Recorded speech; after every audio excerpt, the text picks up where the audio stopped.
En ce mois de mai, c'est dans l'impossibilité qu'on saura si tu y as cru ou tu n'as pas cru. C'est dans l'impossibilité qu'on saura si ton Jésus est solide jusqu'à la fin ou pas. Si toi, ton Jésus, tu le lâches en chemin ou tu vas avec lui jusqu'au bout. C'est dans la difficulté, l'impossibilité qu'on saura si toi, tu es chrétien de pain et de lait ou toi, tu es chrétien de Jésus. Tu es fou de Jésus ou tu es fou du pain. C'est dans les difficultés qu'on saura. Es-tu fou de Jésus ou tu es fou des maisons et des voitures? L'impossibilité qui va tomber sur toi en ce mois de mai. On saura si tu as connu Jésus ou pas. On saura si tu tiens au Dieu fidèle ou pas. Est-ce que quelqu'un m'entend? Ainsi, je t'ai souvent dit, c'est bien de dire le Dieu de mon Père, mais Dieu aussi, parle aussi de ton Dieu. Est-ce que quelqu'un m'entend bien? Parle de ton Dieu, qu'on sache et qu'on voie ton Dieu. Matthieu 27, 40. Que dit l'Écriture? Voici un homme étrange. Dans Matthieu 27, 40. Ce sont les gens qui passaient qui disent, toi qui Matthieu 27, 40, oui. Toi qui détruis le temple et qui le rebâtis en 3 jours. On parlait de Christ, il était à la croix. Sauve-toi, sauve-toi. Aidez ceux qui n'ont pas de bons yeux à lire. Sauve-toi. La suite, si tu es le Fils de Dieu, descends. On va répéter ça 3 fois. Si, on y va. Si. 2e fois avec autorité. 3e, ces gens étaient en train de dire, attends, tu as fait beaucoup de miracles ici, on t'a vu faire des choses étranges. Même voilà, toi tu es cloué aujourd'hui au milieu de des brigands, tout nu, comme ça,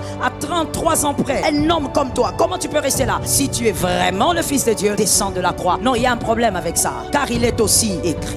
Yes, j'aime cet amen là. Ésaïe 53, 7. Ésaïe 53, 7. Ésaïe 53. Il a été maltraité et opprimé.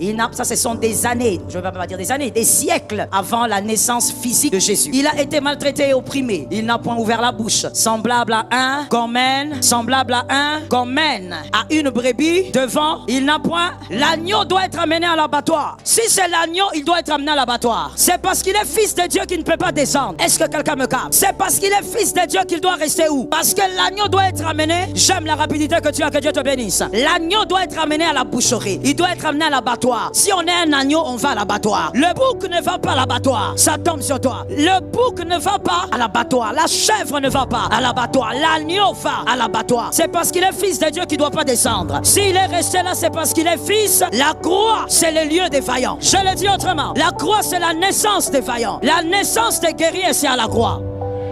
Est-ce que quelqu'un m'entend?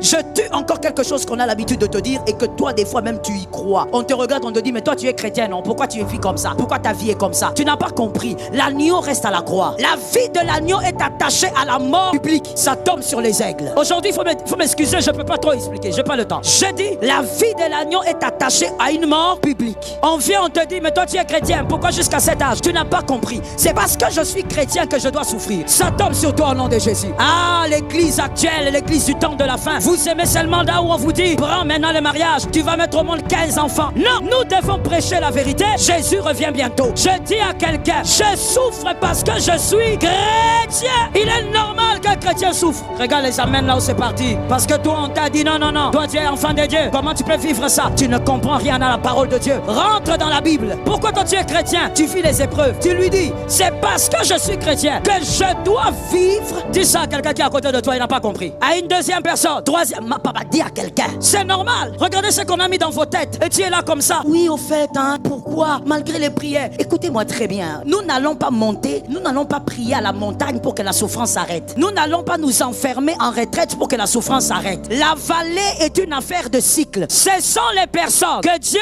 a envoyées dans cette alliance qui vont comprendre cette parole. Si tu es un mercenaire, tu ne vas pas m'écouter. Je dis, nous n'allons pas nous enfermer en prière pour que nos problèmes s'arrêtent. Ça ne s'arrêtera, je reçois. Ça ne s'arrêtera pas. Quelqu'un, tu te poses la question. Toi, tu es chrétien, comment tu souffres? Répète-lui. C'est parce que je suis chrétien. Je dois souffrir. Et s'il te dit, mais pourquoi tu dois souffrir? Tu lui dis, parce que la matrice de la gloire, c'est la souffrance. C'est tout. La matrice de la gloire, la vallée de l'ombre et de la mort, elle est saisonnière. Tu as vaincu la vallée 2022, 23, ça viendra. Une autre viendra, tu dois la vaincre. Quand quelqu'un te demande, mais finalement, pourquoi? Donne-lui encore une deuxième réponse. Parce que le pasteur Joël a plein de réponses à cette matière-là. Dis-lui, c'est parce que je suis un chrétien. Et nous, les chrétiens, nous avons des trophées. Il n'y a pas de trophée sans bataille. Est-ce que quelqu'un m'entend bien? J'ai des trophées à gagner. L'apôtre Paul dit, j'ai combattu le bon combat. combat, c'est une affaire de bataille. J'ai combattu, j'ai gardé la foi, j'ai achevé la course. Ah, la suite me plaît, la suite me plaît. Désormais,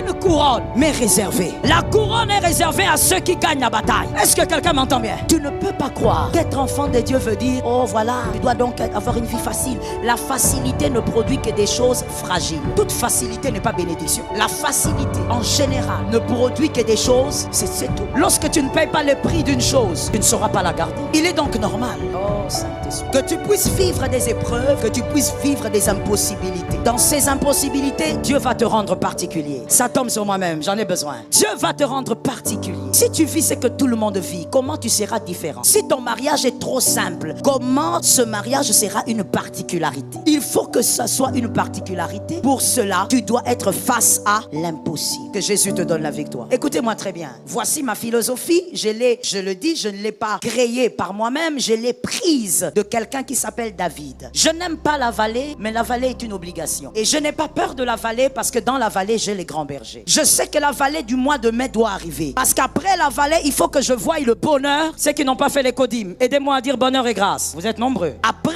la vallée, il y a le bonheur. Donc la vallée du mois de mai, elle arrive. Je passe, je reçois bonheur et grâce. Et puis j'attends encore le mois de juin. Plus j'arrive à tenir, plus je monte. Est-ce que quelqu'un m'entend bien? On vient, on te pose la question, mais regarde, moi je ne prie pas comme toi. Mais regarde ce que moi j'ai eu. Mais attends, tu lui dis, mais mon frère, qui t'a dit que avoir une chose est la garantie que ce qu'on a eu est la bonne chose? Am I talking to somebody? Avoir une chose ne veut pas dire que tu as la bonne chose. Tu peux te marier, mais te marier à une mauvaise femme. Mais moi je te vois avec une alliance. Ça ne veut pas dire, quand tu es marié, cela ne veut pas dire que forcément tu as une bonne femme ou que tu as un bon mari. Avoir une chose ne veut pas dire que tu as la bonne chose. Il ne faut pas avoir la chose. Je m'adresse aux élus. Il faut avoir, au nom de Jésus, que ta fille ne court jamais vers les hommes.